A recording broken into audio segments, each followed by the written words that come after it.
Open your eyes to banks that are robbing you. You know who my favorite president was? Who? Thomas Jefferson. Because he saw all of this coming and tried to stop it. He fought the banks. JFK too, and they killed him for it. The banking institution is more dangerous than an army, he said. He also said that every generation needs a revolution, Jimmy. The American dream is just that. Just a dream. War is a continuation of politics, only by other means.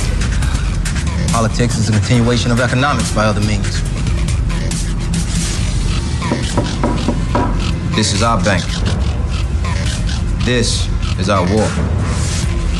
And this is our plan of attack. Banks have become an essential threat to our democracy. So consider this justice. Thank you for listening to Revolution Radio at freedomslips.com, the #1 listener-supported radio station on the internet. Please help support this station so this battle can continue forward. Revolution Radio!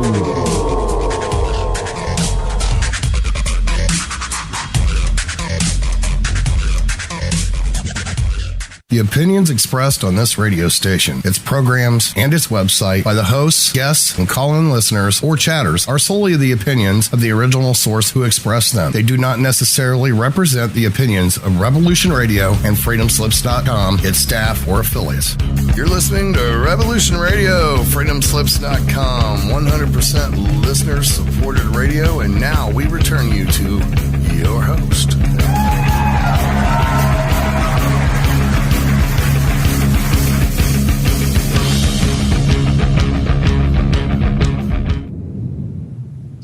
Good afternoon. My name is Ella Free, and this is the very first podcast of Whistleblower Nation.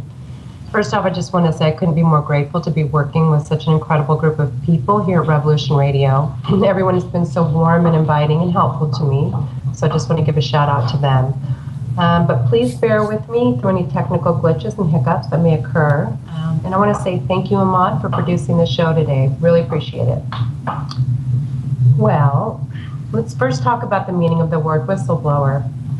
In a country where speaking the truth is sometimes regarded as treason, I have the utmost respect for people who stand up to injustice. A whistleblower is a person who makes public disclosures of wrongdoing, corruption, and crime.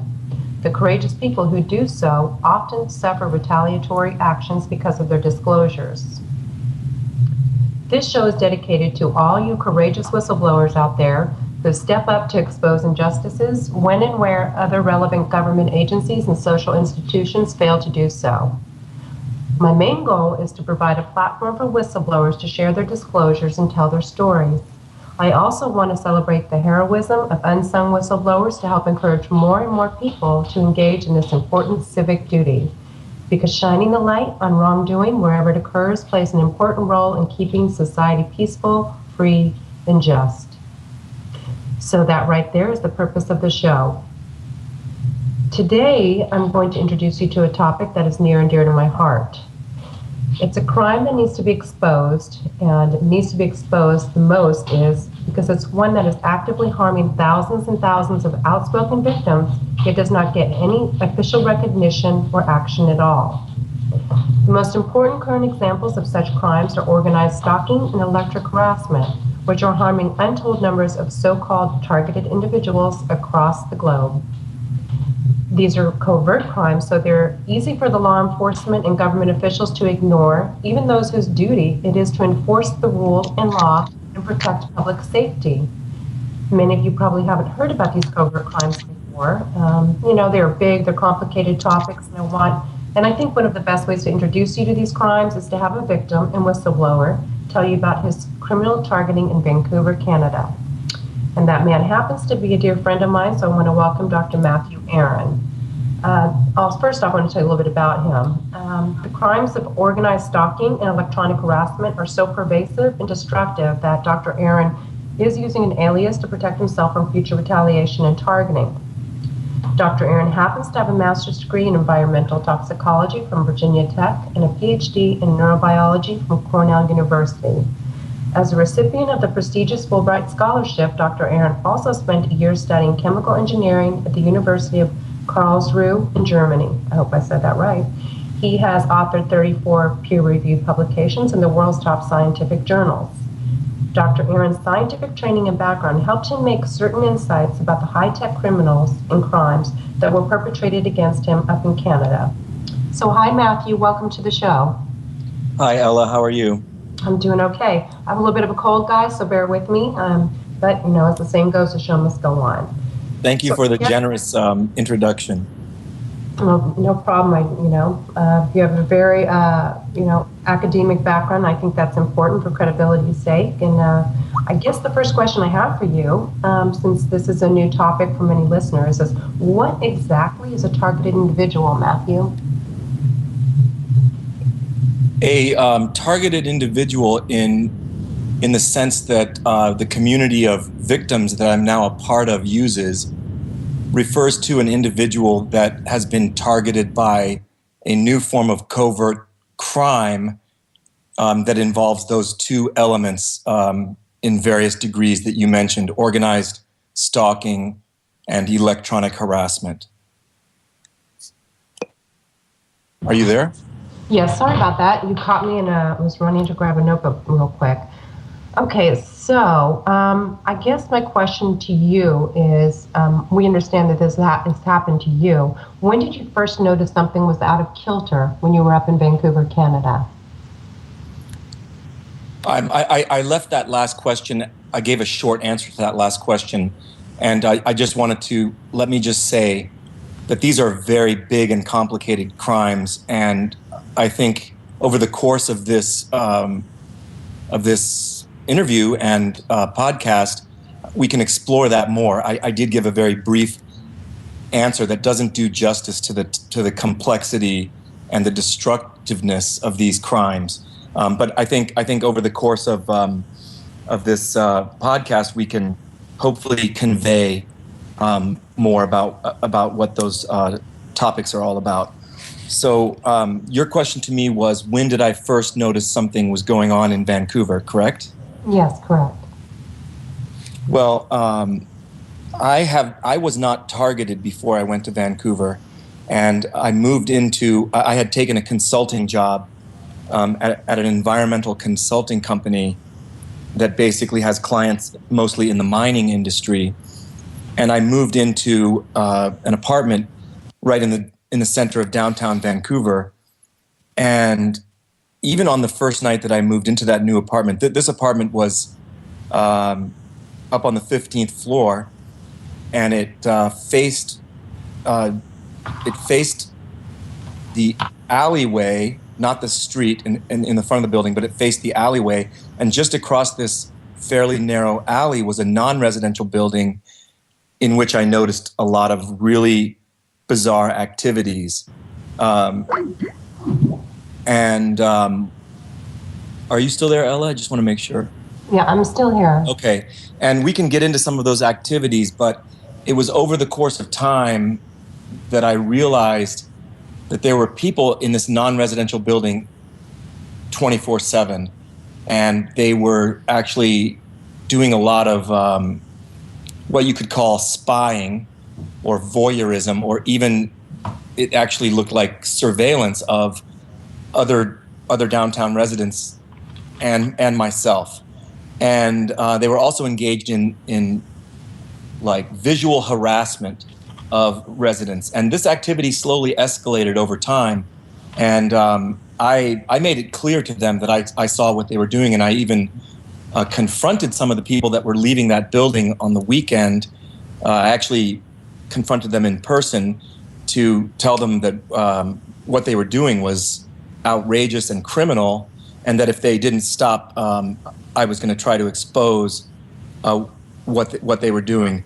And then that confrontation precipitated a 6-week period of intensive targeting when I realized what electronic harassment is all about. So in the initial phase, over the course of 2 years, I was on the recipient end of low-level harassment, and in hindsight, what I regard as low-level electronic harassment.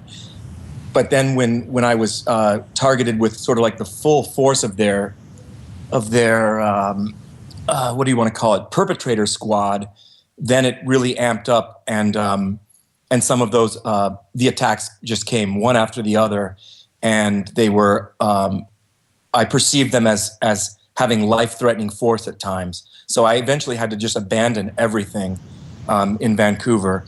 Fortunately, I did collect some what I think of as potentially significant evidence along the way when I was finally abandoning my apartment and leaving all my things behind. But I was literally pursued across the border by a harassment network. And then I think I managed to shake their tail after arriving in Seattle, because since that day, since starting the next day, I haven't experienced any more of the harassment or following. So either they decided to leave me alone, or I actually managed to evade them and get off their radar. Yeah, from what I understand, that's rare too. So I applaud you for being able to escape them. Yeah, that's one thing we should make clear. I think the listeners, these might be very new topics to the listeners. So maybe we should go back and explore just in general what I'm giving you my version of these new topics of targeted individual, electronic harassment, and organized stalking. But maybe we should explore those a little bit further to give the listeners an idea of what we're talking about. One key thing to point out is that I came to realize later that there are thousands of people around the globe. I mean, it's hard to count. Many of them are probably not speaking up because this is a very terrifying kind of vigilante crime that involves basically organized crime networks, the way I view it, possibly with some government involvement at some corrupt level. But there's people making allegations of being electronically harassed. That is a euphemism, by the way. It is much more dangerous than what people would think of as harassment. These are weapons that they're using, high-tech weapons. Maybe. And there's, so basically you and I both know that this is a big issue affecting a lot of people. Yes. Yeah, probably tens of thousands, if not more. It's one of those things we can only speculate the numbers. And I think it's pretty fair to say that the number of people that are speaking up is probably just a small fraction of the total number of victims, because these crimes are terrifying, and oftentimes when people speak up, as you mentioned at the outset, people who speak up against injustices and crimes, they often get retaliation for doing so. So probably only a small fraction of people are speaking out about these crimes right now. Yeah, I agree. Well, maybe we can backtrack just a little bit. We touched upon the topic of the weapons, the electronic weapons. Can we go into a little bit of detail about these weapons and what you experienced, and maybe various other weapons that might be out there?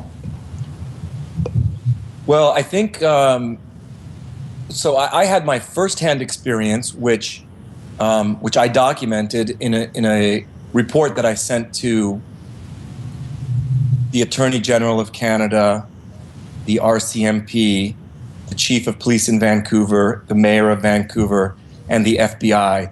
And I was careful to document that without reaching out and checking internet sources for other stories, because I wanted to keep my allegation unbiased.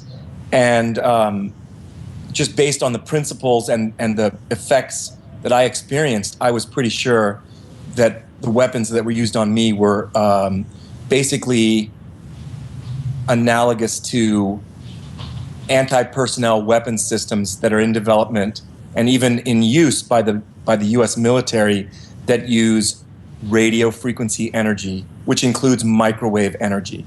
There are also, it's also likely, or sorry, I didn't mean to say likely. It's also possible that sonic weapons are being used, and those would probably be most likely to be, if they are used, ultrasonic weapons that are above our hearing range. And so the two kinds of weapons together are what's referred to as directed energy weapons, because they basically fire energy sources in a directed fashion or a beam-like fashion, and because sound is invisible, and if it's ultrasonic, it's not audible either, and the same is true of radio wave energy and microwave energy. It's invisible and it doesn't make a sound. And so when you beam these at people, basically what you can do is do attacks on someone that can happen right next to bystanders. I'm talking like feet away from bystanders. And the person can be targeted precisely and covertly, because it's not like a gun. If someone started shooting a gun at someone, there would be bullets left in the street, there would be casings left, the sounds would be heard, and that's more of a traditional form of assault. But these new kinds of assaults come with a whole new range of tactics, because really these are covert implements, covert weapons. I see. Can you go into a little bit about the physical sensations? I know these are very, very painful weapons, and I'm just curious what how you perceived it as far as the physical part of this.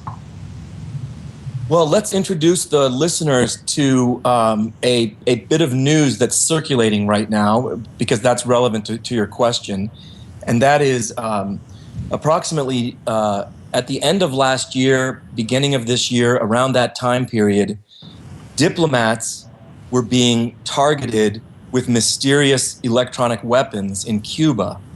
And this is now hitting the mainstream news, and the story is not going away, which is something that the targeted individual community is glad to see. This is starting to get some coverage. And these, I think the number now is 21 U.S. diplomats. The number is up to 21. In addition, 5 families of Canadian diplomats in Cuba, I'm not sure of the location, I think it must be Havana, were targeted. They were targeted in places like hotel rooms and even in their own homes. And this is, any of the listeners can go out and look at these stories for themselves by just searching on these keywords of like mysterious assaults in Cuba against Canadian and American diplomats. And what the victims in this case reported were things like grinding sounds in their ears, or buzzing sounds, and trembling in their body, and also hearing loss. And some of them, many of them went to the hospital, and some of them suffered mild to moderate brain injuries. And these symptoms, which are now in the mainstream news, documented, are very, very much like the kinds of things that targeted individuals who don't get any help from police and who don't get coverage by the media are reporting. So it seems like that cluster of diplomats got attention from the media because, first of all, because they're diplomats, and because it was a cluster of many people, and it's hard to keep that quiet. So what targeted individuals in the community of victims that you and I are both a part of, we're trying to do activism to raise awareness. In fact, there was a call last night in which Linda Costanzo, who is one of the moderators and activists in our community, she enumerated a list of common effects that are alleged. I'm using that word alleged because I'm trying to be fair and objective, but reported, I should say reported. The effects that are commonly reported by targeted individuals, her list was something like pain, stinging sensations, an electrical feeling in your body, a buzzing sensation, a tingling sensation on your skin, very uncomfortable, Also, immediate onset of nausea, extreme nausea, uncontrolled body movements. The effects can also include dramatic mood swings like immediate anxiety, fear, depression.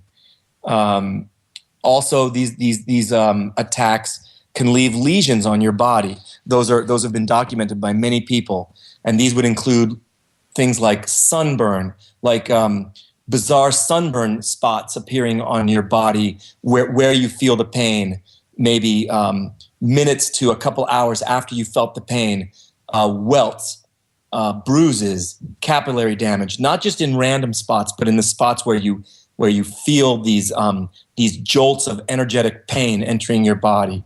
It can be accompanied by hair loss that's inexplicable. Like in my case, one time I was hit on one of my eyebrows and a big welt formed there and half of my eyebrow fell out.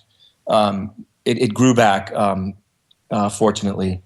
And then we get on to the more exotic effects, but which also have a scientific basis. Believe it or not, people report the microwave auditory effect, or what people in our community call V2K, voice to skull. And that is under certain circumstances, and not everyone gets this, but when the perpetrator groups have certain devices, they can send a modulated signal which actually can have a voice, cause a voice to be heard only to the targeted person. And I can get into the details behind that. That is a scientifically validated effect. It's called the Fry hearing effect, or the microwave auditory effect. And then there's more exotic effects that are not really substantiated in the scientific literature, but so many people are reporting them that there seems to be some capacity of these weapons to stimulate your visual system, and even inside of a room with no windows, create visual effects like snow on an old-fashioned television. Someone might see that in their visual field, or even see it when their eyes are closed, or even faint moving images. And the most commonly reported images are what you might think like a sadistic criminal male going through puberty might send, like images of surgery or pornography, or just use your imagination, vile images like meat rotting and turning into maggots, things like that. These are incredible harassment tools. Now, under extreme cases, they can cause heart racing, or even the feeling of your heart palpitating and not beating correctly, going into an arrhythmia, and inability to breathe. And then in very extreme cases, they can cause you to have an epileptic seizure, or to become paralyzed. And then generally, as soon as the energy field is shut off, your body rebounds, and these effects like magically disappear, though the welts and the residual pain inside your body, which can last for a couple of days. Some people have permanent scars from these attacks too. That's a pretty good overview, I think. So people can't see the weapons at all? No one can see that you're being harmed? Because that's really frightening. Well, no, that's the whole culture, the criminal culture that is associated with this is all about hiding in plain sight and using, it's actually kind of designed to make the victim report strange effects, which are not really regarded as legitimate in the general public or by the medical establishment. A lot of police are probably in the know about this, but they can basically, in addition to actually torturing a victim, physically torturing them with microwave energy, they can drive the victim down towards a diagnosis of delusion, because these crimes are so covert. So to your question about how these assaults can be done covertly, the microwave energy can pass through many materials. Things like if the viewers know about ground penetrating radar. Ground penetrating radar is a radio frequency signal, and clearly ground penetrating radar can penetrate through several feet of soil. That it can penetrate through concrete slabs to a certain degree. There is some reflection and some absorption, but these devices can be fired at you from covert locations. So yes, the devices are kept out of sight because use of these devices is already illegal, and the people that were using these to basically torture people and strip them of their rights, and to do so in a conspiratorial way. And what I mean by that is several people conspire together. Those are very serious crimes, and so the perpetrators can't just run down the street with their transmitters, openly visible to people. These have to be done covertly, and there's a variety of ways that these things can be concealed. One thing I think that anyone interested in exploring this topic further should look into through-the-wall radar. These systems are essentially, we believe that these systems are what is used to assist the targeting. And now through-the-wall radar is an emerging technology that is already in use by fire departments. People with electrical engineering degrees can build these devices themselves. And so if you have two people in adjacent units in a high-rise building, and the people in one unit want to attack or harass the neighbor, they can use through-the-wall radar devices to localize that person. The fancy versions of these things can actually even pick up the heartbeat. They're used by fire departments to find victims that are still alive in burning buildings. And if the signals are passing through walls and concrete and so forth, they're also similar to an X-ray scanner in an airport. They're passing through people's clothing and through their body as well. So you can target someone with these systems, and then you can use different systems to send attack signals, basically.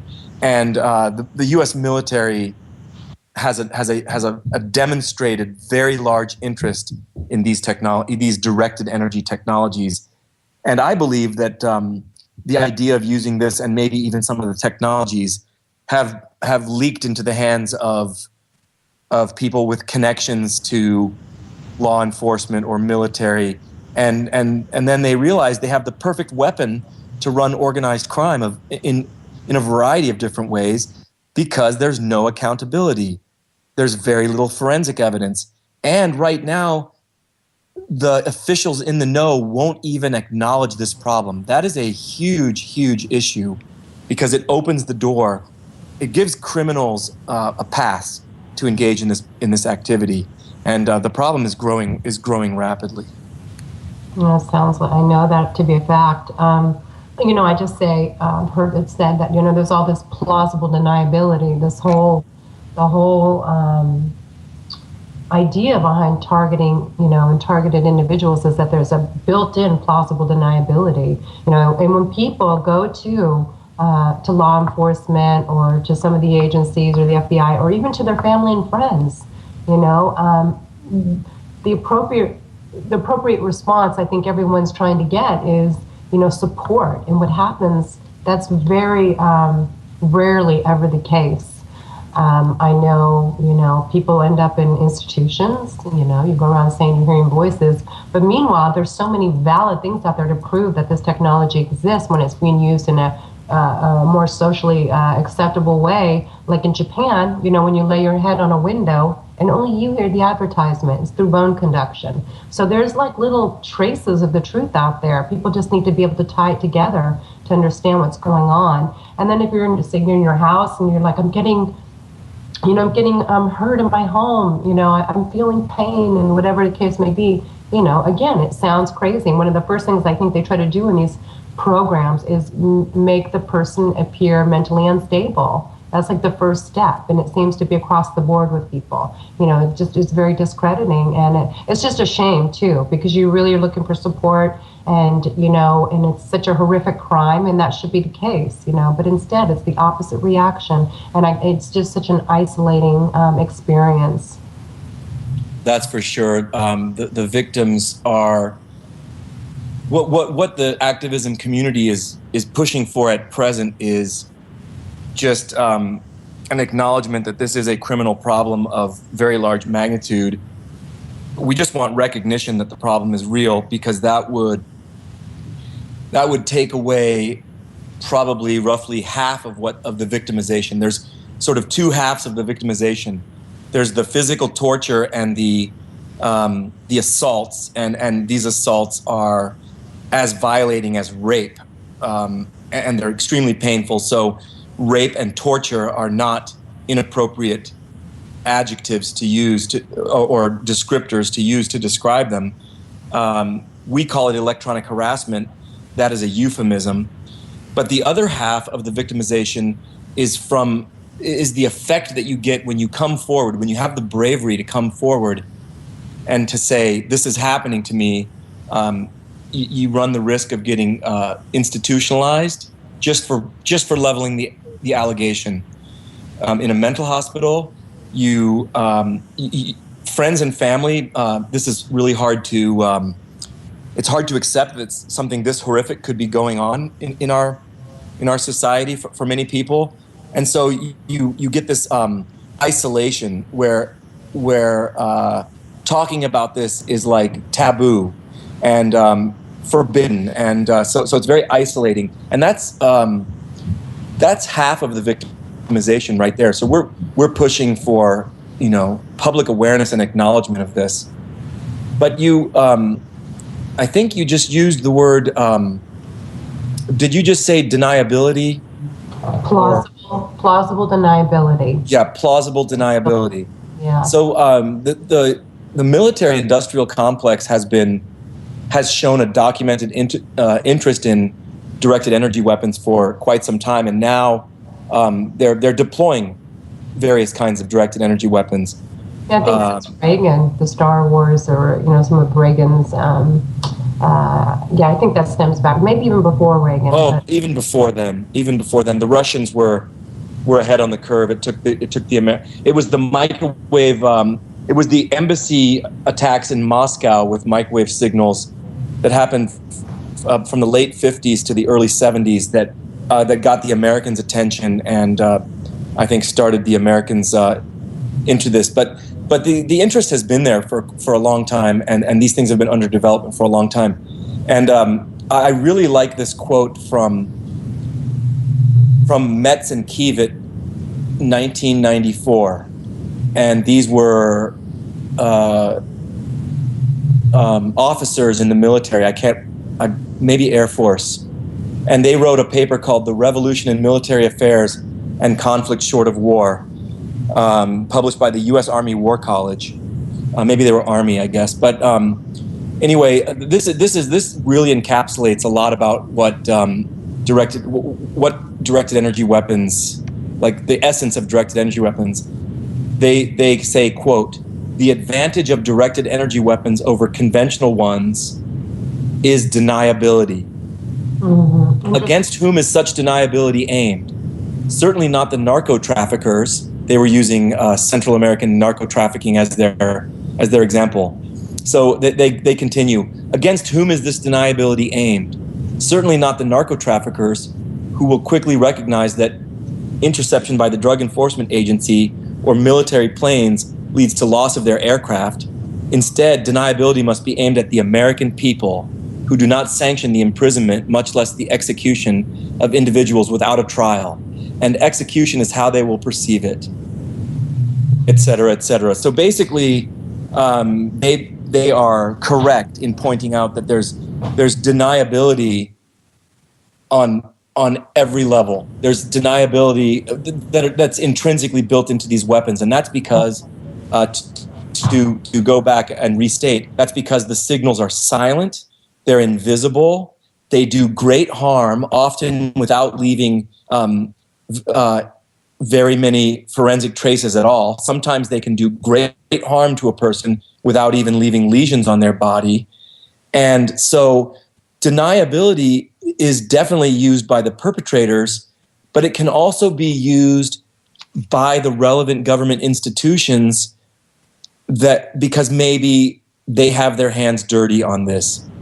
That is a possibility that a lot of people, I try to remain neutral on that because I try to take the middle path. But it's certainly possible that these directed energy the use of these weapons on people kind of got kickstarted by non-consensual weapons testing programs. Corrupt law enforcement often seems to be involved. And so the non-corrupt government may say, this is a huge can of worms. Not in my administration. We're not going to deal with this. Not while I'm, head of the FBI. So the deniability can happen on the part of the perpetrators and on the part of the institutions that are charged with protecting people's safety and rights. So it is a very, very tricky problem that we're dealing with. And even these agencies, a lot of it, there's a lot, especially the term you hear so often these days is the deep state, and part of that is the military-industrial part of this. It's trillions of dollars, the complex, military-industrial complex, sorry, I'm like Nicole today.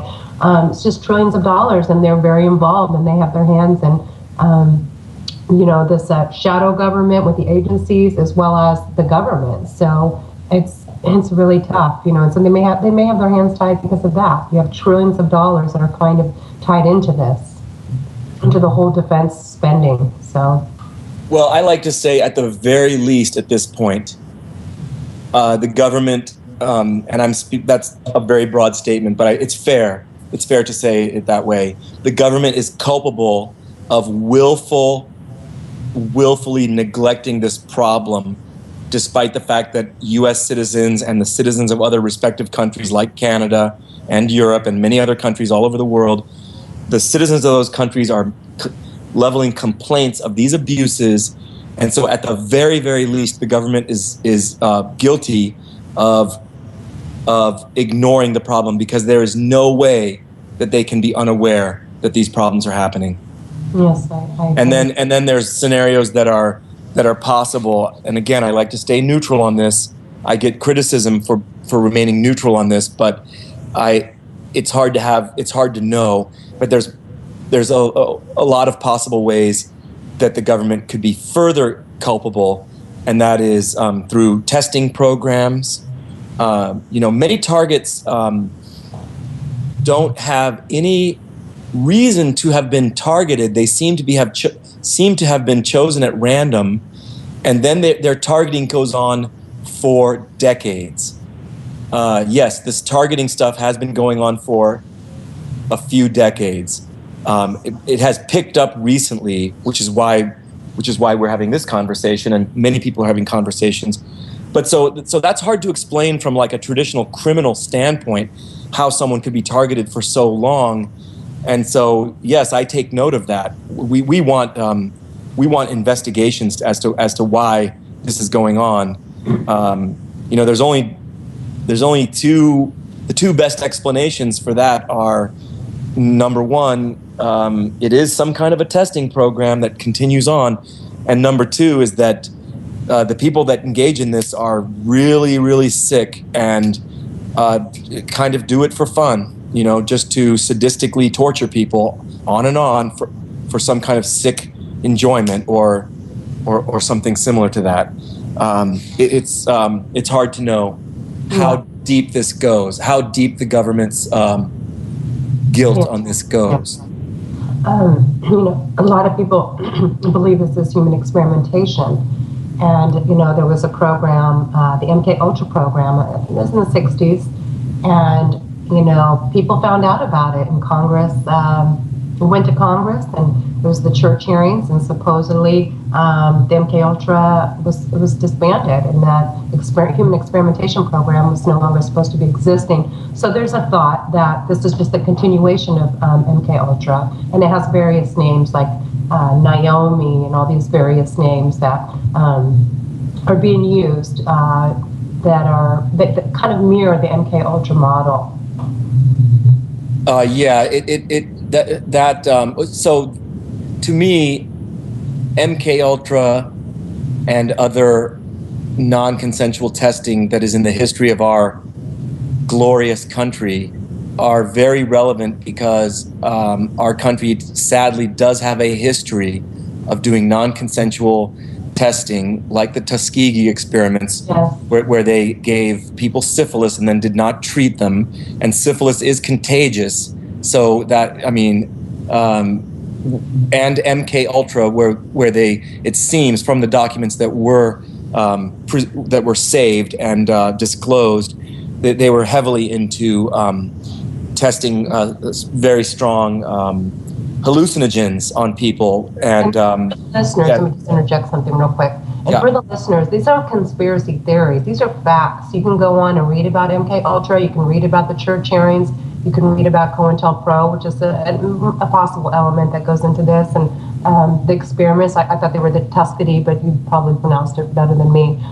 These are real, and they're available for online for human consumption. And these are not conspiracy theories. Nothing I'll be talking about is a conspiracy theory, so to speak. A lot of this information is just kept quiet, and is on the verge of being exposed. So that's what I'm here for, and that's why Matthew's here to teach you, non-TIs. TI is a term we use, targeted individuals, and then they just say they would say TI. It's just a shortened version. So whenever you hear us say TI, we're talking about targeted individuals. So sorry to interrupt there. I'll hand it back to you, Matthew. No, that's fine. Let's go back a little bit to talking about other possible motives behind these pervasive crimes that are happening all over the place. And I have a story to tell that might be enlightening as to some possible motives in my case. And I don't really regard myself as a whistleblower in a traditional sense, because whistleblowers often are like lone wolf or acting in small groups. But I guess I'm part of a larger effort of activists that is trying to blow the whistle on something. And we regard it as very important work because, quite frankly, if unchecked, this kind of terror-driven, these are terror campaigns. These are this is like crimes of vigilantism and terror that are way, way bigger than the Ku Klux Klan at its biggest. It's already way bigger. This, if unchecked, this kind of activity will grow until it really, really destabilizes society. And then we're trying to basically say action now will save a lot of pain and suffering and a lot of money by the government. But so I'm not really, I'm part of this like whistleblowing effort rather than being like what someone might think of as a traditional whistleblower who has information and documentation and comes forward on their own. I'm kind of trying to come forward in a group of people. But there's another element to my story that's a little bit like whistleblowing, and I'd like to get into that a little bit. Okay. Well, go ahead. Okay, so I might ramble on here, but I want to make this a discussion. But so before I tell the details of that, let's talk about what could be some of the other motives behind crimes like this. I mean, in my view, a likely scenario is that these high-tech toys and ideas of using microwave weapons and anti-personnel weapons and similar weapons, voice-to-skull weapons, which the U.S. Army has a documented interest in. Maybe they've been deployed, and we just don't know that. And soldiers returning from war might have known about this, and maybe the police, know about this on some level. And then the availability of these and the ability to kind of use them on the side is just such a great temptation because there's essentially no chance of getting caught. And then I feel like it spills over into corruption and organized crime on the side that is now no longer really a government program. It's actually legitimate organized crime.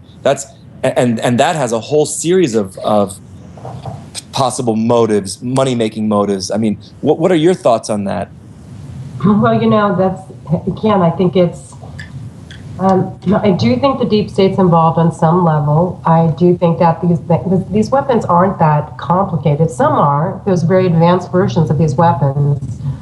There's very advanced technology, period, that the government has its hands on and that they've helped create. So, I think that, deep state's involved. I think, corporations, from what I understand, might be involved, hiring private investigators that maybe have these security clearances that can do these type of things. I was talking to a woman the other day, and this is just hearsay. She was telling me that she once was talking with a private investigator, and he said to her, if you want to make someone's life miserable for the rest of their lives, get in contact with me. And that it was probably $100,000. I think she said something like that. And I've heard that a lot. So I think it's various people. I talked to a gentleman, he'd been a drug dealer.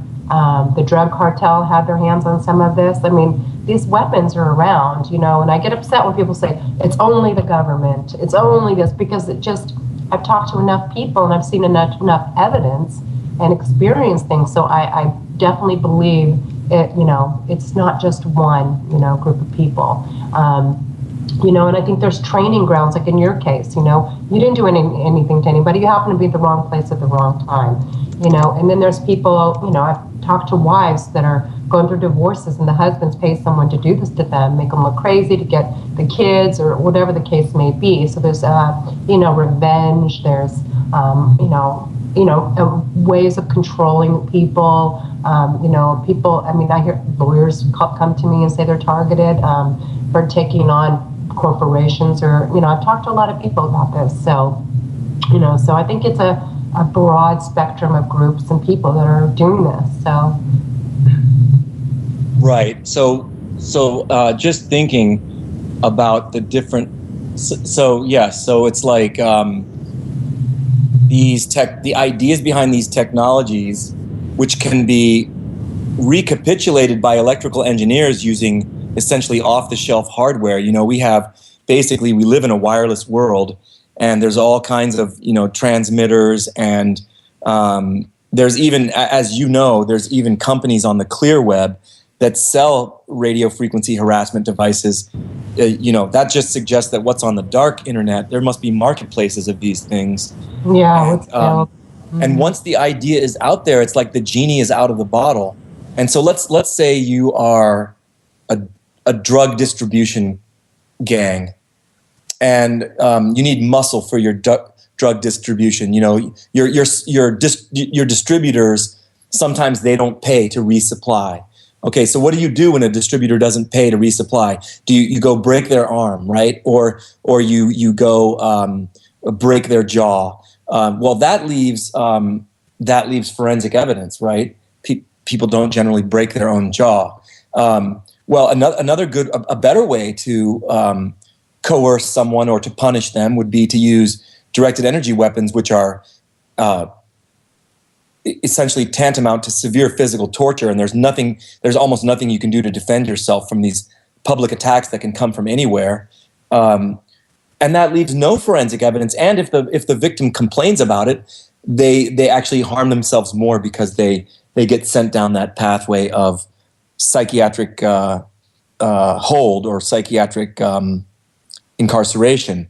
So if the idea is spilling out, I think organized crime groups or the criminal elite, the financial elite, corporations, security companies, can think of many ways of making money off these things. And until we get really good disclosures from quote unquote whistleblowers that were part of these crime groups, it'll be hard to know. But you can think of many, like I imagine that there's harassment for hire services pay us $100,000 and we will destroy someone's life for you.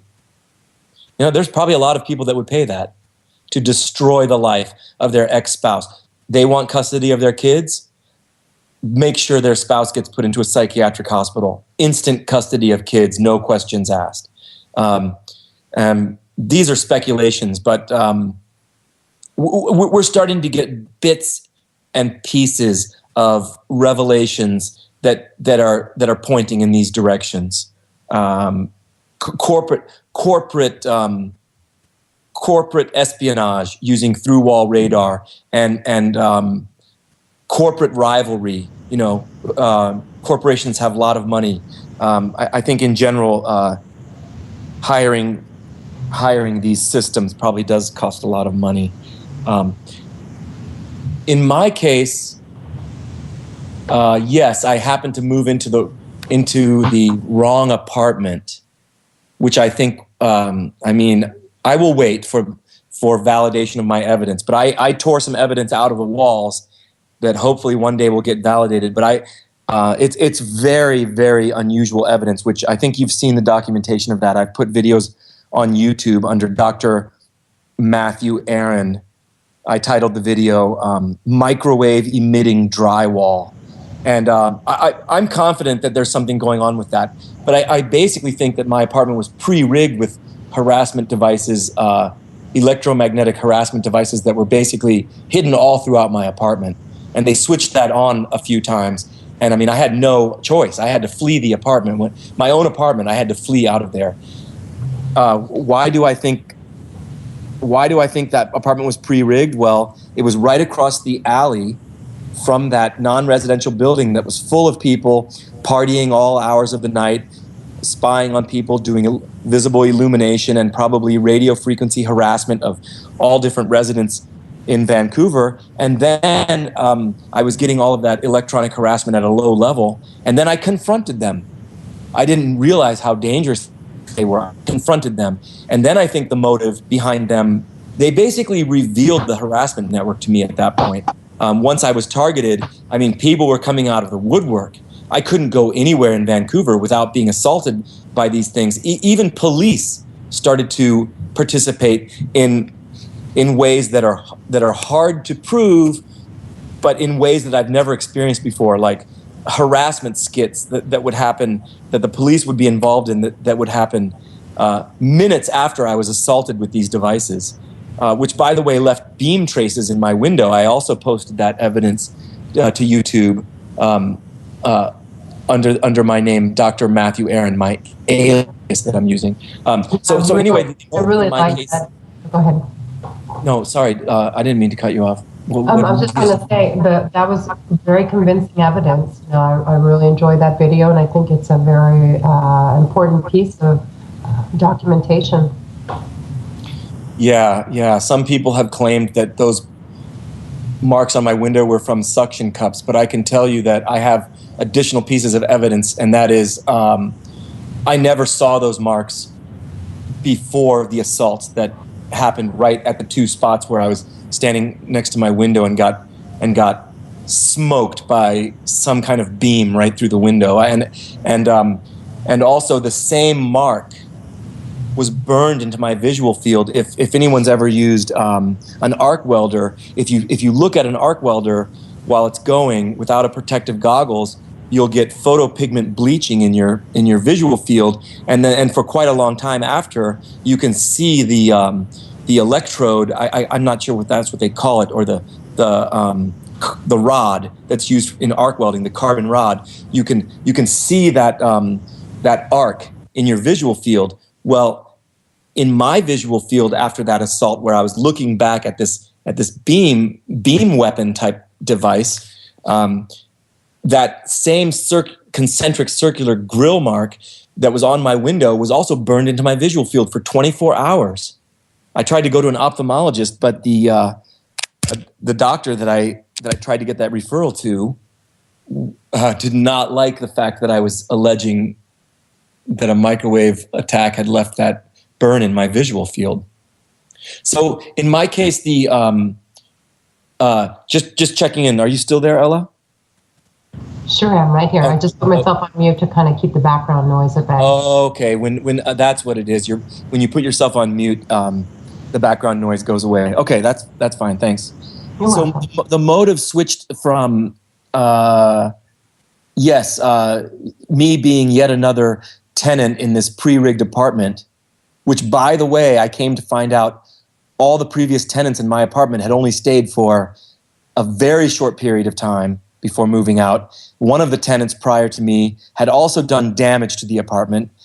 These are not proof of anything, but they are consistent with them also being harassed from those psychopaths across the alley.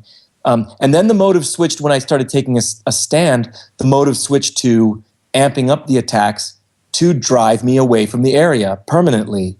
And that's when they started using the anti-personnel weapon systems on me, the more powerful weapon systems.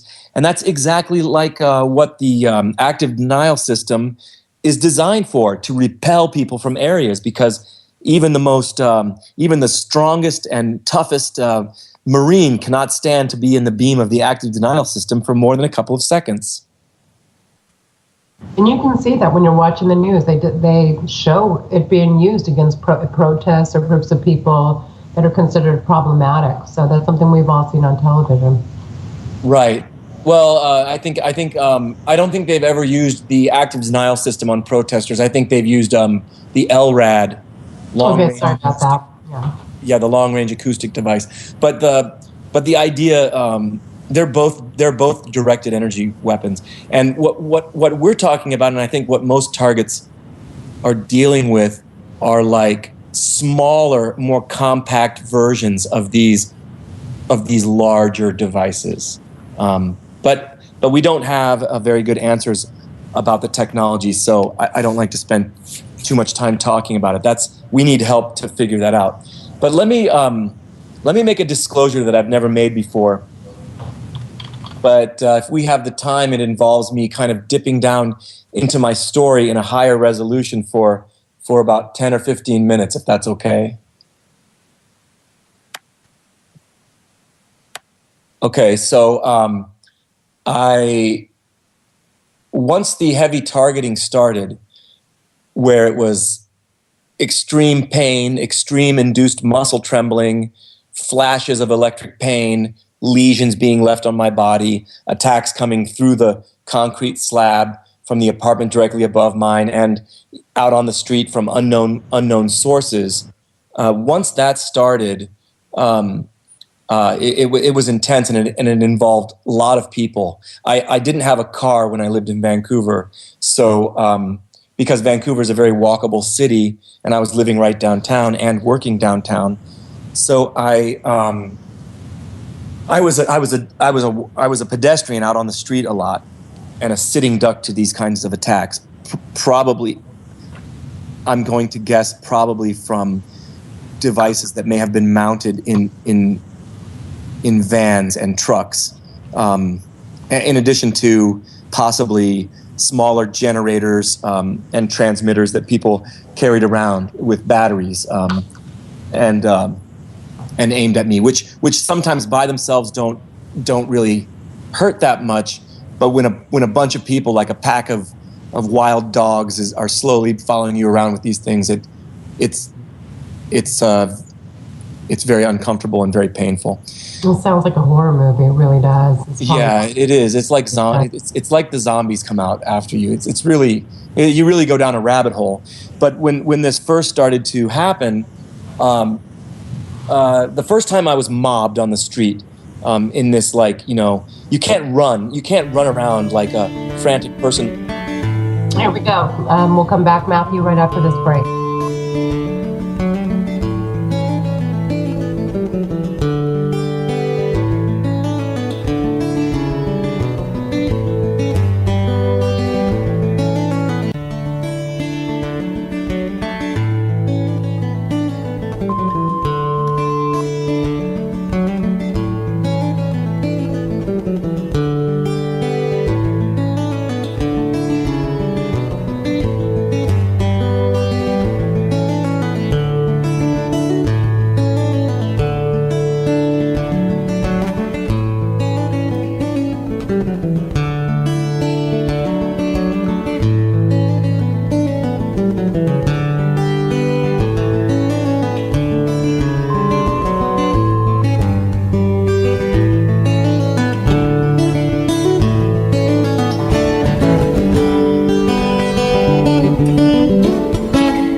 Revolution Radio at freedomslips.com, and we'll be right back after this message.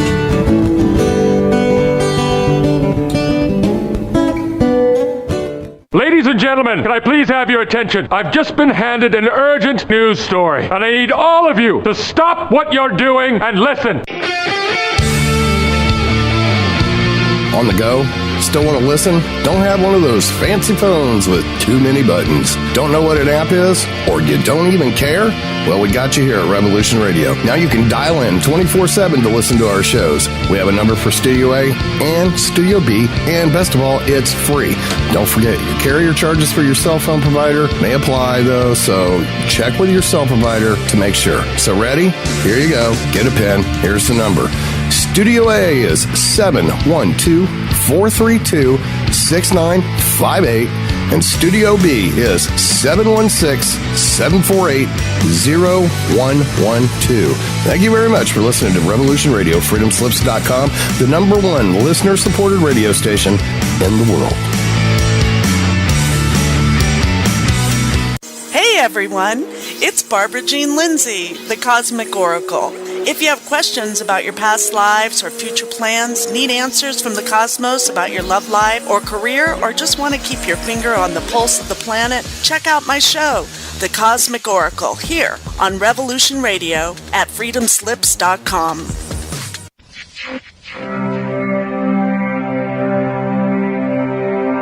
Most guys freeze. That's your cerebral cortex looking for an answer it doesn't have. See? Even your brain knows you're screwed. The body's filling with adrenaline right now, whether you know it or not. Your heart's beating fast. It's getting a little harder to breathe. The neurobiological system is telling it to run, but your knees are too weak to move. Fear is not real. The only place that fear can exist is in our thoughts of the future. It is a product of our imagination, causing us to fear things that do not at present and may not ever exist.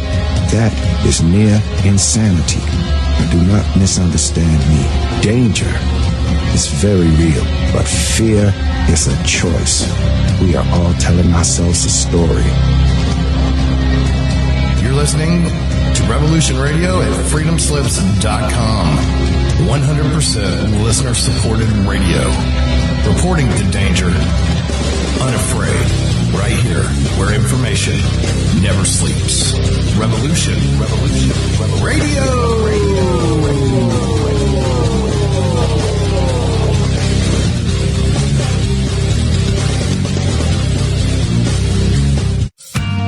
Looking for a nightcap to fill your listening needs? Come join us on Spaced Out Radio with me, Dave Scott, right here on Revolution Radio. Monday through Friday for 3 hours a night, starting at 9 p.m. Pacific, midnight Eastern, we will take you down the supernatural path. From ET contact to the paranormal and all of the spiritual, cryptid, and conspiracy stories in between. You can find us right here on Revolution Radio at spacedoutradio.com, on Twitter at spacedoutradio, and on Facebook at Spaced Out Radio Show. Spaced Out Radio. It's a night of talk and interaction. Are you experienced?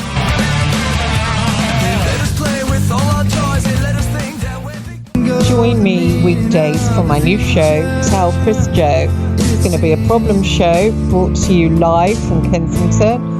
Thursdays, I'm dealing with hot topics, heated debate, what's new around the world, and ring-ins to discuss listeners' problems and offering considered and heartfelt solutions. So join me, Chris Hart, for Tell Chris Joe. Stop what you're doing, grab a cup of tea. I'm coming live from Kensington. Relax. Let me entertain you with a coffee bar online. Listeners' very personal problems.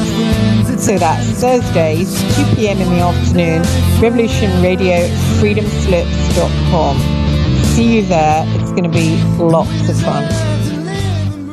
The opinions expressed on this radio station, its programs, and its website by the hosts, guests, and call-in listeners or chatters are solely the opinions of the original source who expressed them. They do not necessarily represent the opinions of Revolution Radio and freedomslips.com, its staff, or affiliates. You're listening to Revolution Radio, freedomslips.com, 100% listener-supported radio, and now we return you to your host.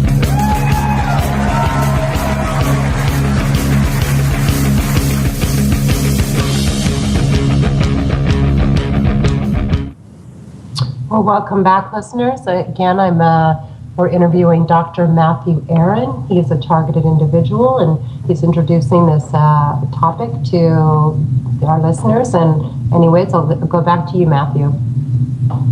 Thanks, Ella.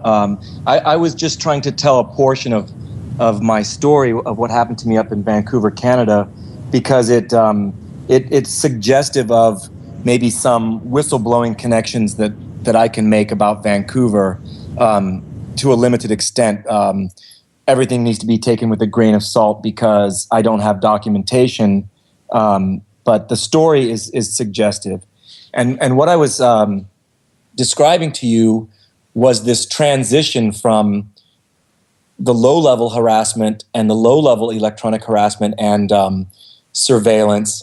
Then there was this confrontation that I did with the people across the alley because I saw them projecting photographs that they had taken of people in the privacy of their own home. It was very offensive to me, and they were constantly harassing and watching me. So I confronted them, and then there was this shift where the assaults became just that. They became electronic assaults, very, very painful, sometimes potentially life-threatening.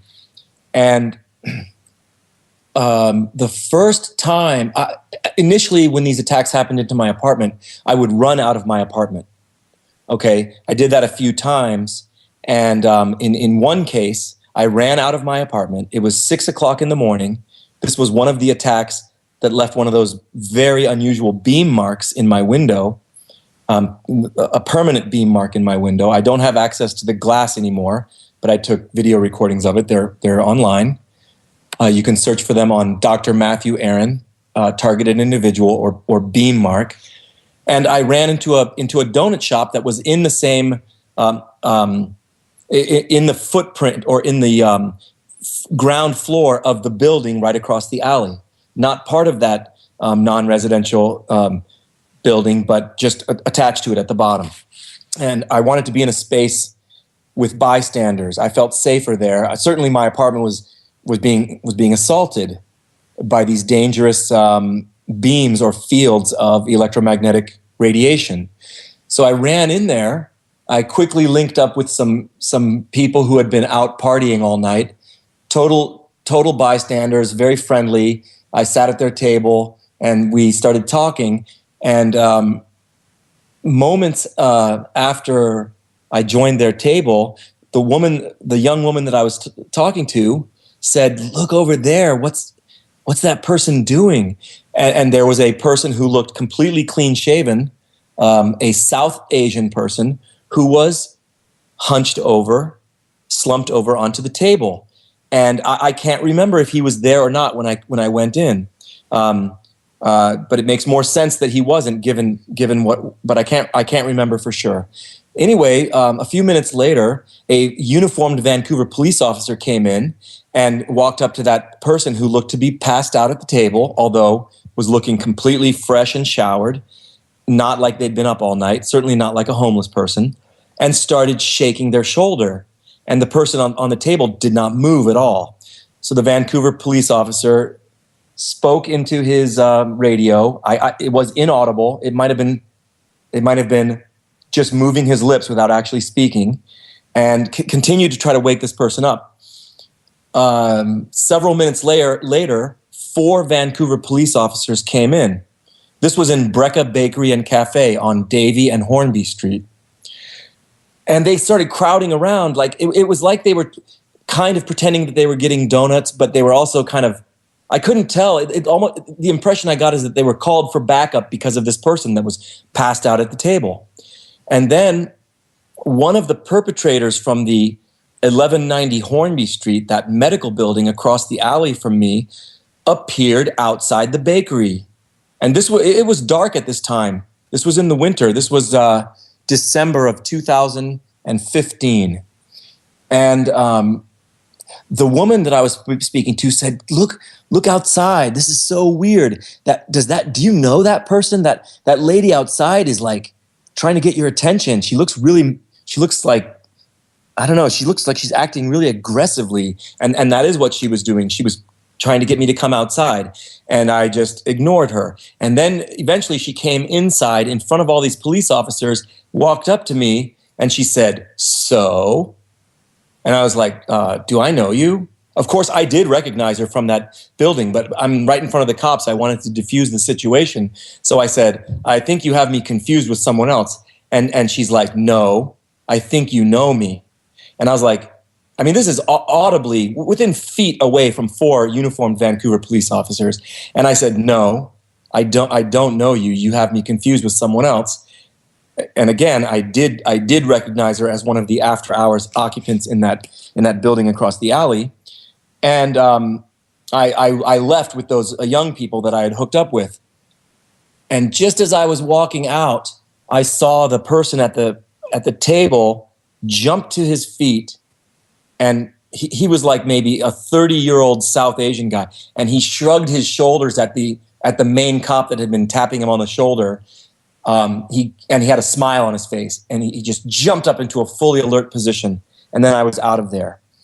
Okay, and that happened minutes after I was essentially electrocuted with one of those beam weapons. Okay, now, the next day, an all-day mob attack happened in which it was the first time that no matter where I walked in the city, these beams of energy were coming from who knows where. I had the impression that some people were carrying devices around, other people were firing them at me from cars. I can't say for sure, but it was wherever I went. And if I went fast and to a different destination, there would be like a 5 or 10 minute delay when I went, took the bus to a McDonald's or a taxi cab here. There would be a 5 to 15 minute delay, and then it would start up again. It felt like I was being followed, and that I had limited ability to temporarily outpace this slow moving assault. Okay, so anyway, that went on all day. All day. I was radiated all day, 12 hours or 8 hours, nonstop. And I finally made a plan to go to my friend's, a friend of a friend's pizza restaurant called Corduroy on Cornwall Avenue. And I went into that restaurant right when it opened. And I mean, it went from being no customers to completely full in the 5 minutes after I walked in there. And there were beams going everywhere. And I even could tell that the person I was talking to, trying to get advice on what to do, she was getting hit. And I said, "Can't you feel that?" And she just had a terrified look on her face. There was one time when a beam went passing through our bodies. You could feel it passing through my body in the direction of her. And we both had this like involuntary, our entire upper bodies lurched at the exact same time. And then I said, "Did you feel that?" And she said, "Yes, I did. I felt it." And a few minutes after that, her husband came and said to me, "Matt, you're scaring the customers. You have to leave." So I said, "Okay, can I go out the back?"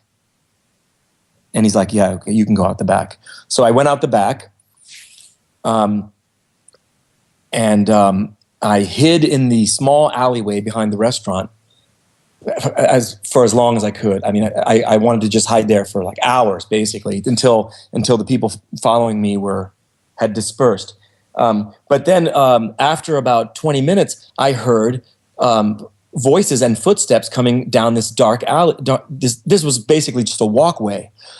I saw a car pull up ahead of me. I was by these bushes near the end of this walkway, and there was another gravel alley, and a car pulled in, and just idled there. And then right after that, I heard footsteps and voices approaching me from the other side saying, like, he's over here. He's over here. Go this way. And I just burst out of there, running at full speed. I ran through Kitsilano. I was, it was near Christmas Eve, a couple days before Christmas Eve. It was around 7 p.m. No one was on the streets, and I'm running, and a small 4-door passenger vehicle and a delivery truck were slowly shadowing me as I was running through this completely empty neighborhood. And at one point, the delivery truck went around a roundabout that I had just run through, and so that the back of the truck was pointing towards me. I mean, I wasn't looking behind me very much, but I looked behind me enough to see that happened, and I'm running down the road, and then all of a sudden, bam, wham! No sound was made, but my entire body from head to toe was electrified, and it caused me to fall to the ground. All my muscles stopped working, and I later described it as the feeling was like I was tased right through the air. And it hit me twice. One, two, or one, I fell to the ground. I got up, started running. A few seconds later, a second hit. So, I mean, I was running. I was in sheer terror at this point. Both times that I got hit that way, I let out a scream reflexively. I'm a pretty brave person. I'm not. I don't scare easily. I'm a fairly tough person. I've done a lot of field work in Central Africa. I've gone through many dangerous and terrifying. I am not a pushover by any means. But when these things hit me, I could not help letting out like a scream completely reflexively, as if my body was being torn apart by wild animals. It was just sheer pain and terror. And I kept running. I got back up. I kept running, and I ran to Vanier Park. And as I entered Vanier Park, the vehicles that had been following me parked in the Maritime Museum of Canada, or Vancouver, the Maritime Museum parking lot. And then I decided, for a second, I thought I was going to go into the water because I wanted to get away from these guys. And for a split second, I about jumped into English Bay, and I was going to swim to the other side. It was December, though. But so I said, no, split second, I was like, no, bad idea. So I ran across the open glade, or it was like a grassy knoll, and I was running across there, and there's a giant sculpture there, an iron sculpture, massive. It's like 15 feet high. It's called the Gate to the Northwest Passage. And when I was a few steps away from that sculpture, they hit me again with that thing, which I presume was in the back of that delivery truck. And when they hit me that time, it was the most powerful hit that I got. It lasted less than a second, but it completely electrified my entire body. It was incredibly painful. I completely flew forward with my forward momentum. I flew forward through the air into the mud. And if anyone has children listening right now, you might want to put it on mute or cover their ears. Just I don't mind saying this. It's a medical thing, but the amount of energy entering my body was so much that I automatically ejaculated at the instant that energy was surging through my body. Now, that is not something that anyone can do while running in terror at a full pace. That's just that is like proof that there was a outside energy source. I mean, no one with a delusion could do that, I believe. So anyway, I was close to that sculpture, and I scrambled behind the sculpture. After I regained control of my body, I scrambled behind the sculpture, and the sculpture is made out of iron. And then over the course of the next few minutes, I felt pulses of of electricity surging through the ground and the sculpture. And I think the sculpture was shielding me, but the bursts of energy were causing this induced current. And I could feel it. It felt like the entire ground was like a 9-volt battery sort of applied to your tongue in bursts, one after the other. So I think they were trying to hit me more times, but I was shielded at that point. And that is consistent with a microwave assault too, because large slabs of iron that are grounded will shield you from microwave beams. And I think that's what was happening. Now, I saw people in the distance on the grassy knoll where I had just run through. There was no one there. So I believe that people had exited their vehicles and they were in the distance. It was at night. They were in the distance, and I could not see their faces, but I had just run through there and there was no one there. So I presume that they had exited the vehicles, and I was scared. I thought I was going to be killed that time. So I started screaming for the police. I couldn't get to my phone.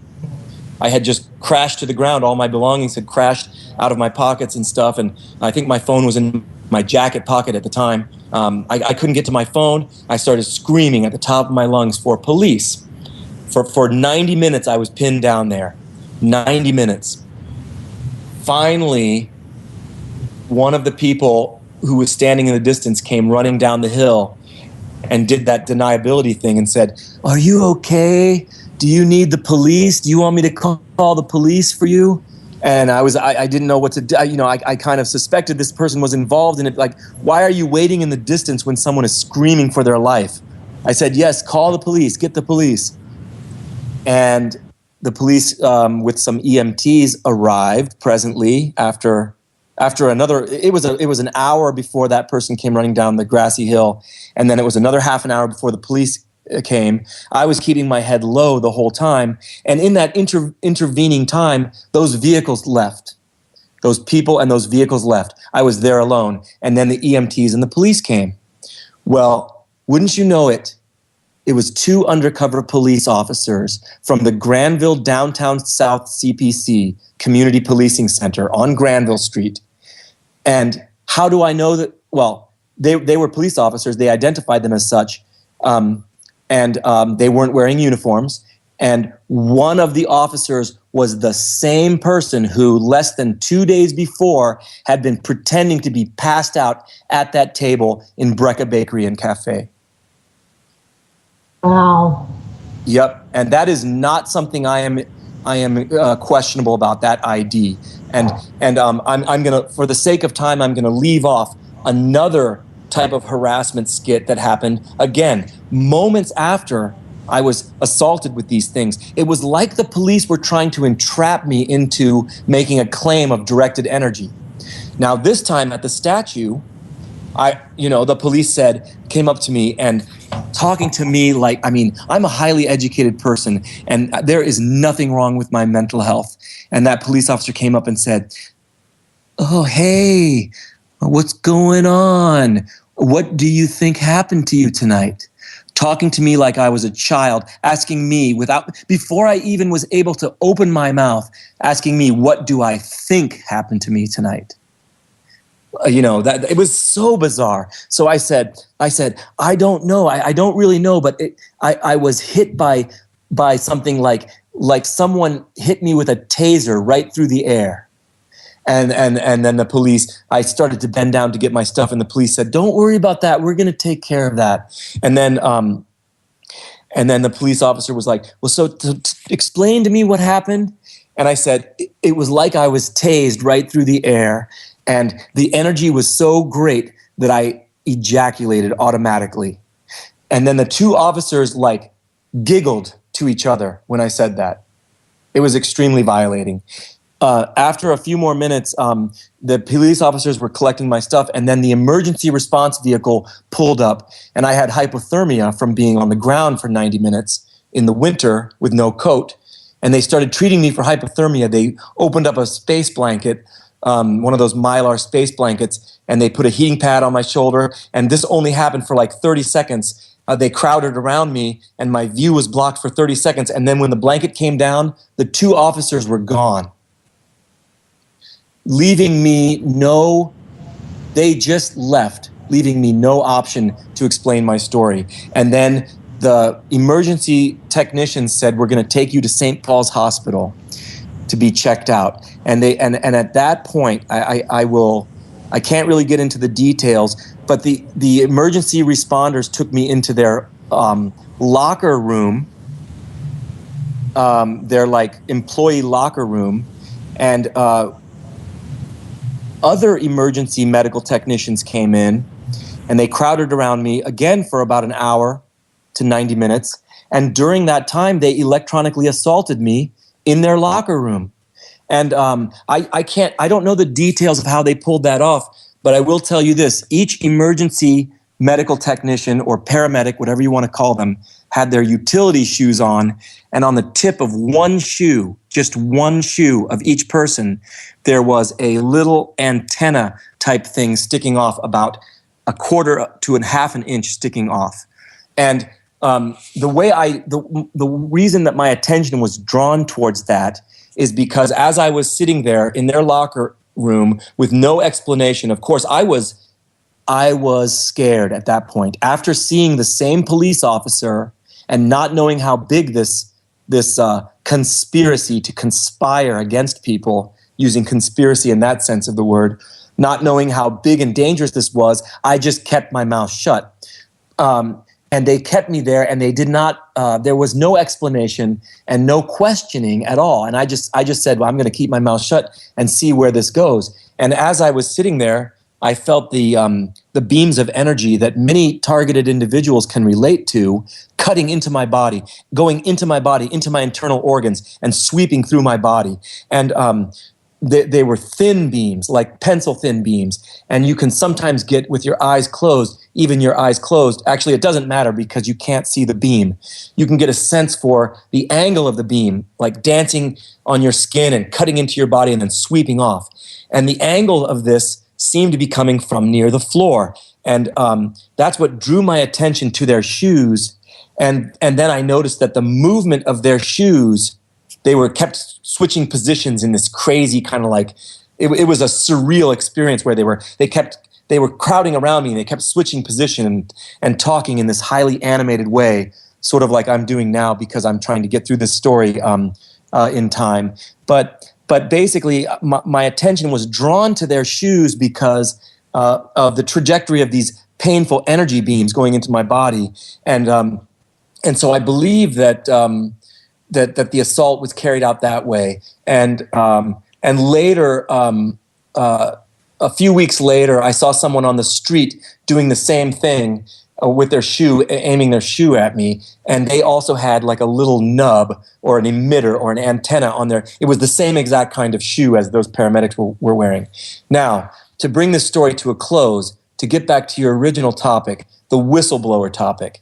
Now, here's where I want to bring some pieces together. Oh, by the way, I was placed on a psychiatric hold at the hospital. Eventually, the paramedics eventually tired. I didn't say anything.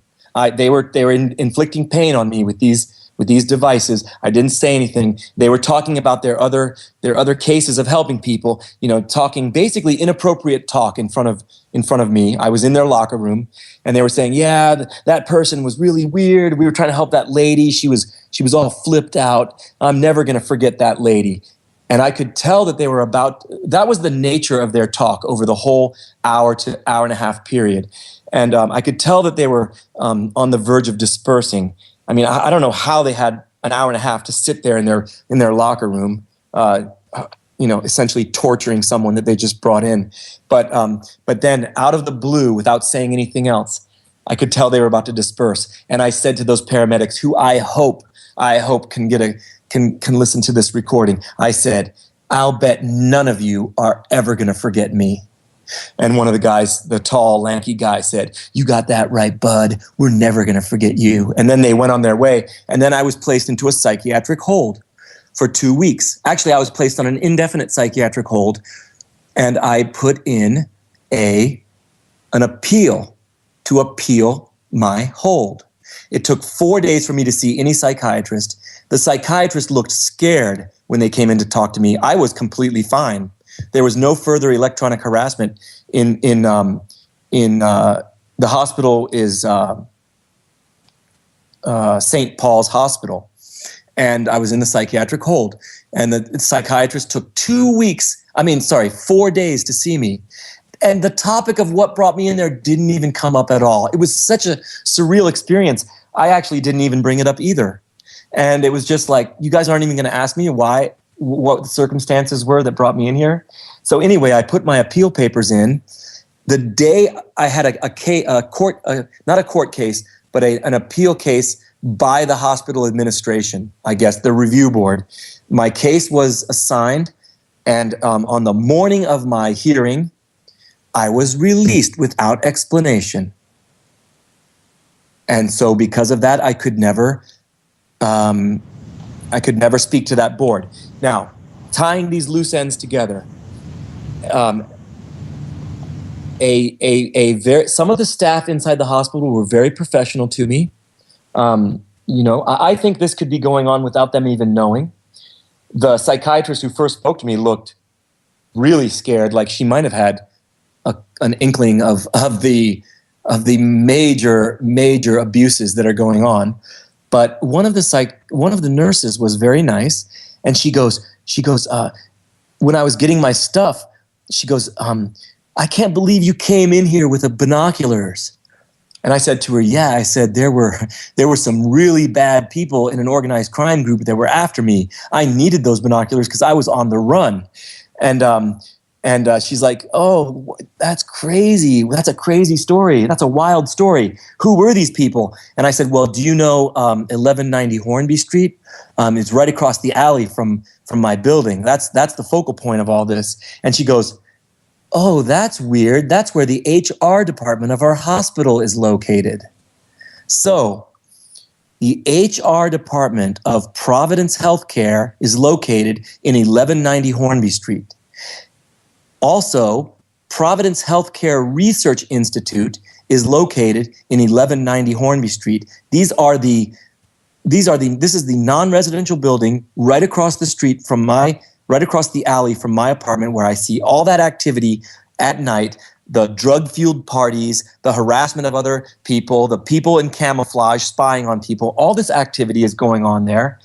And then it occurred to me that one possible motive, this is just conjecture, one possible money-making motive could be, let's keep those beds full in the psychiatric unit, because in Canada, the province, British Columbia, pays medical bills.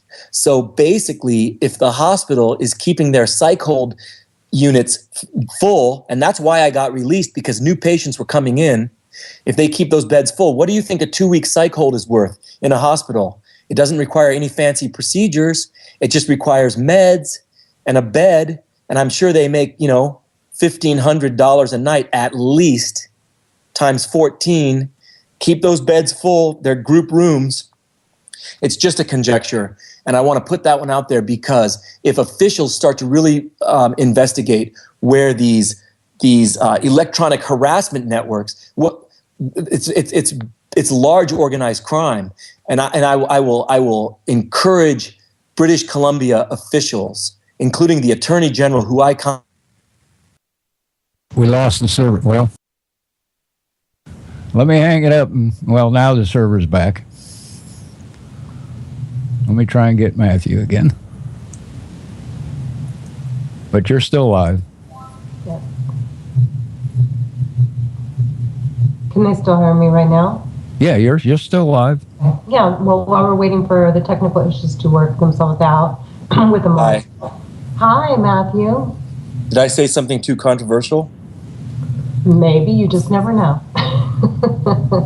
Not at all. You're just go on with your story. I guess it was just a technical hiccup.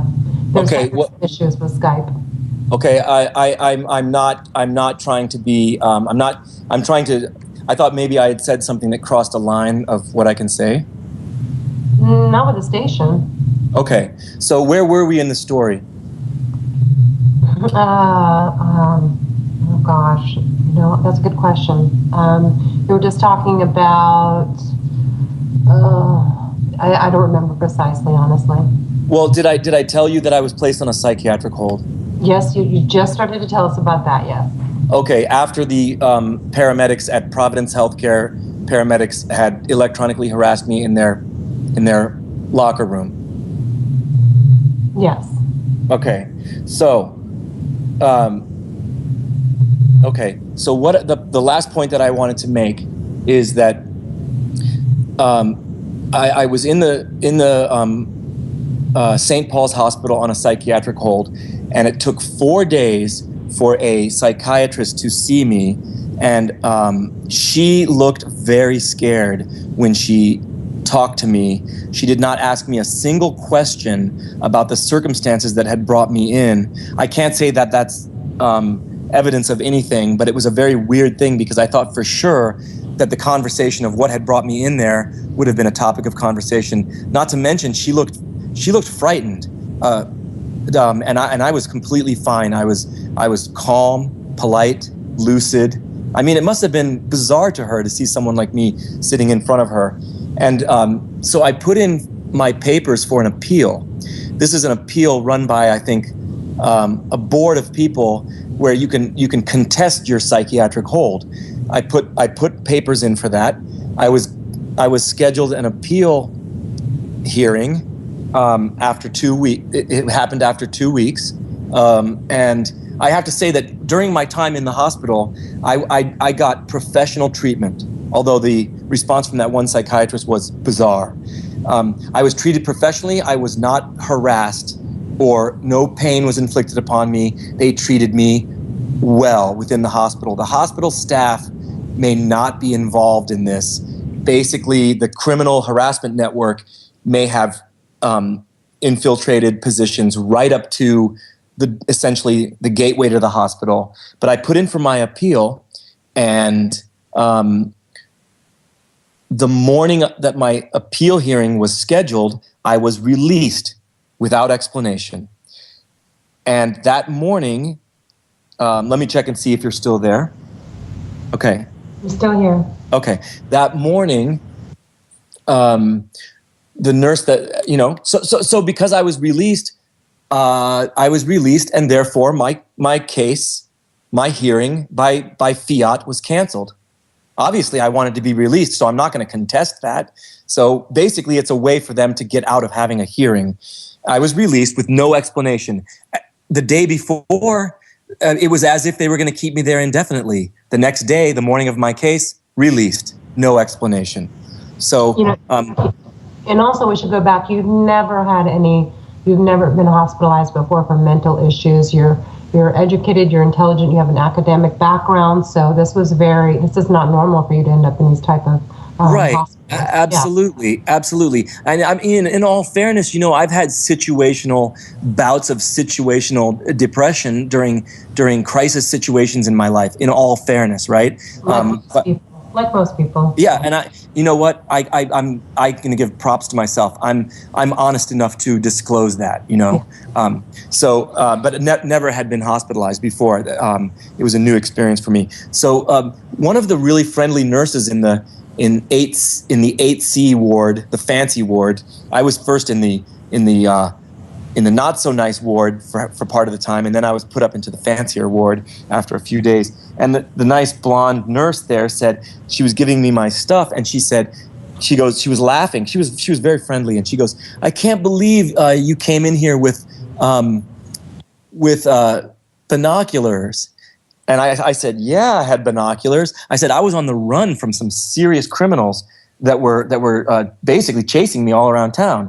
And then she said something like, "Oh, well, where were these criminals located? Or do you know where they were?" And I said, "Yeah." I said, "Yeah, they were from 1190 Hornby Street. There's some really bad people who do a lot of harassment and really hurt a lot of people in Vancouver, located in 1190 Hornby Street." And when I got cut off, I thought I got cut off because I gave that information. But I guess this is Whistleblower Nation after all. Now, this nurse then said to me, "Oh, really? The HR department for us is in 1190 Hornby Street.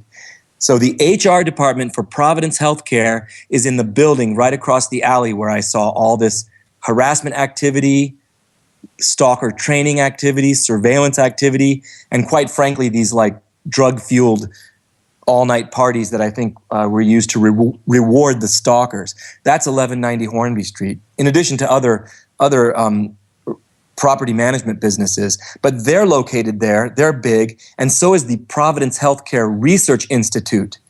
And Providence Health Care runs the hospital, the psychiatric ward, and the ambulance service.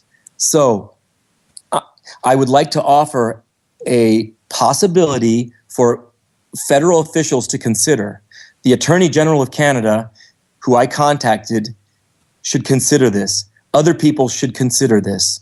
That one possible motive is that this harassment network, it might be engaged in a lot of different racketeering activity, but they might have a system all worked out to keep those hospital beds full in the psych ward of the hospital. Because what do you think a 2-week psychiatric hold is worth?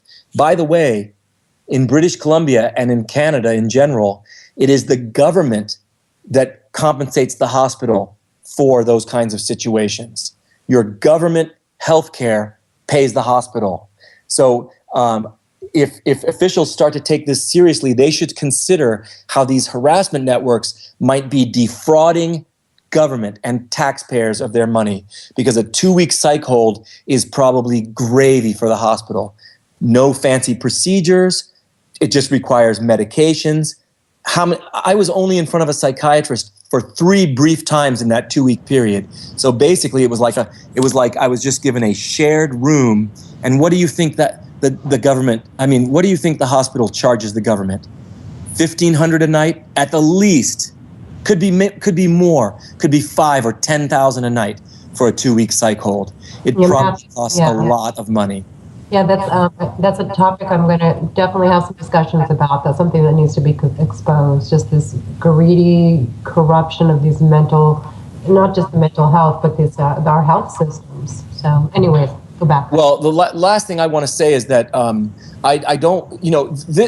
This could be done as just one possibility. There's all kinds of other racketeering, as I gave earlier, the example with drug dealers and the muscle of drug dealers, harassment for hire, et cetera, et cetera. There could be all kinds of racketeering going on that are associated with these crimes of organized stalking and electronic harassment. Corrupt police. There are examples of corrupt police who are involved in these activities.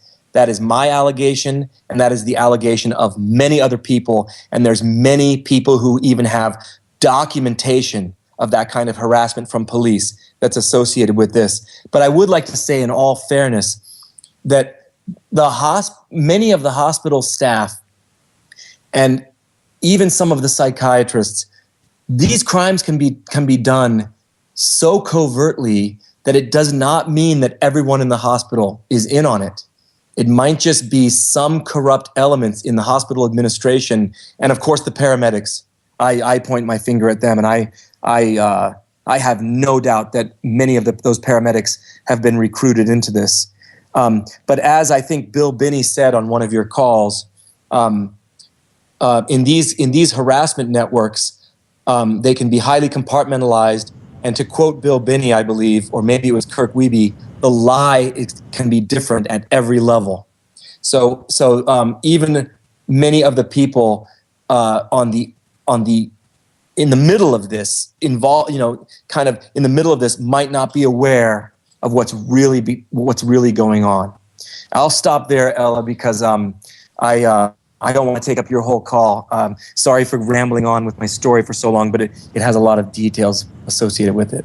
No, I mean, not at all. It's a very compelling story. It's fascinating. It's scary. It's a horrific experience. And, we as citizens need to spread the word about these crimes. I think the only thing that's going to work, because things have been done to try to stop these type of crimes in the past, is we need to get out and spread the word. It's going to have to be the people pushing Congress to have a hearing. That's what's got to happen. And the only way is to, have these discussions, to have these podcasts, the news get some articles written about it, some documentaries, just get credible people, because, there are people that are hired to kind of discredit a community as well. So, but, and once again, I want to remind the listeners that don't forget about this unfolding situation in Cuba. They called it sonic weapons, but I think that might be a smokescreen for what I believe essentially the same kinds of microwave weapons might have been used, because the advantage of microwave weapons over the sonic weapons is that they can pass right through walls, whereas the sonic weapons can be blocked. But anyway, yes, activism is great. I know you do a lot for that. Yeah, I just think it's really important, but to the non-TIs, if they want to have that conversation, I think it is scary. It's a very scary thing to discuss with people, but, it's happening, it's increasing, so we've got to get a handle on the situation. What are your thoughts, Matthew, on that? What do you think it's going to take to kind of get the ball rolling and expose this? Like, we know firsthand that Bill Binney, America's greatest whistleblower, I just have so much respect for him. He's so noble. And, Edward Snowden's also very well known. And Edward Snowden would not have done what he did if it wasn't for Bill Binney. This is a very noble, great man, and he's really trying to take up the targeted individual cause, and he's working with some wonderful, wonderful people, doing a survey, trying to get the symptoms and try to make some conclusions. He's a data cruncher. That's what he did. And he was a high-level NSA employee, and definitely do your research, you guys, on Bill Binney. He's got a movie out called The Good American. He was in the Snowden movie, and he's also in Citizen 4, which is an excellent documentary. I recommend everybody see that. It's just our duty as citizens. We have to speak the truth. Even if we're standing alone, we need to speak the truth.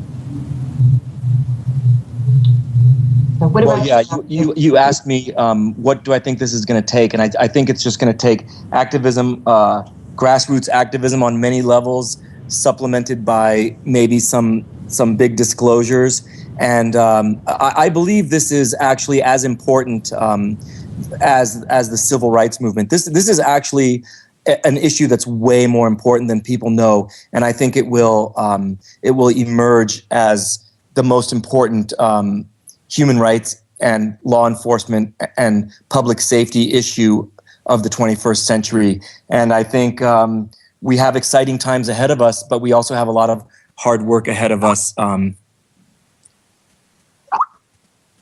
agree. I definitely do. But these things coming out, like the Cuban story, that's just kind of validating what's going on. So. Absolutely.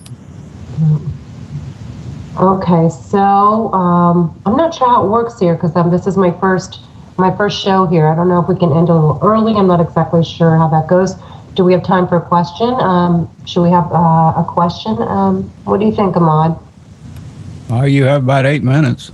About 8 minutes, Okay, so if you want to ask Dr. Aaron a question or just would like to make a comment, you can give us a call at 229-299-5360. 229-299-5360. We'll take one more questions and then we'll head on out. Yeah, I'm sorry for taking up all the time. We got the timing a little off there. I wish we'd left more time for callers. No, it's fine. Your story is, people need to know how violent these crimes are and how intricate they are. It's very bizarre sounding to people who are not targeted themselves. And I think in a lot of cases, at least, prior to what's going on right now, people wouldn't believe it unless it was happening to them, because it's so orchestrated in so many regards. So, I have a question. Sure. Is there any way to block yourself from this type of harassment? Ella, do you want to take that one first? And I'll let you take that question. Okay. Your name is Ahmad. Did I get that right? Mad Painter. Mad Painter. Mad Painter. Okay. Sorry about Mad. So, there are a variety of shielding materials, and one indicator that this is a growing problem is that the industries the retailers that sell these shielding materials for basically EMF, electromagnetic field shielding materials, are on the increase. And what that basically, a lot of people will try to set up like Faraday cages, which is basically the best way to make one way to make a Faraday cage is to take copper screening with where the width of each hole in the screen is smaller than half a wavelength of the frequencies you're trying to shield out. And if you get that completely enclosed in copper screening, high quality copper screening, and you ground that, you can shield a lot of this. And there's also different kinds. There's also wave absorbing materials, and actually some companies are making clothing that's made out of shielded material. They even sell like grounding cables for your heels. Now the issue with the shielding is that people generally find not complete relief from the shielding. It provides partial relief. So some people get frustrated with the shielding. The perpetrators can sweep across many frequencies. Oftentimes they're using very powerful signals, and they can find ways to punch through. The cheapest shielding material that you can get if you become a targeted individual, and one day you just realize this is happening to you, is you might try to make shielding from aluminum foil, which does work, but it is only partially effective. Now, what you find, many reports on YouTube and just from people, is that when people put aluminum foil up, they actually find that after a short period of time, the aluminum foil actually starts to get little tiny, like a shotgun of little tiny pinholes in it. I mean, the signals are actually burning holes through the aluminum foil. So shielding is one of the big questions and issues of targeted individuals. Being in basement units can help. Water is a good shield. Water. Sometimes people will stack up water bottles. Yes, I've heard that. Water bottles, because water absorbs certain the kind of microwaves that are used in microwave ovens. Water is very good at absorbing those frequencies, which happen to be often the attack frequencies are in that range. So there's a variety of options, but clearly what the perpetrators are using against us is sometimes very high tech. So it is shielding is only partially effective. And of course, when you're out on the street, you can't go around in a shielded vehicle. You can't go around in a Pope-mobile. So even if you're wearing shielded clothing, any exposed parts of your body, which usually includes your face, is completely unshielded. So the perpetrators know how to go for the soft spots. Yeah, they do. And I've talked to a lot of people as well, and shielding's tough. Some people do grounding, which is a little bit of a complicated topic. I'm not a scientist. You might know why grounding might potentially work, or at least kind of dampen the fields. Well,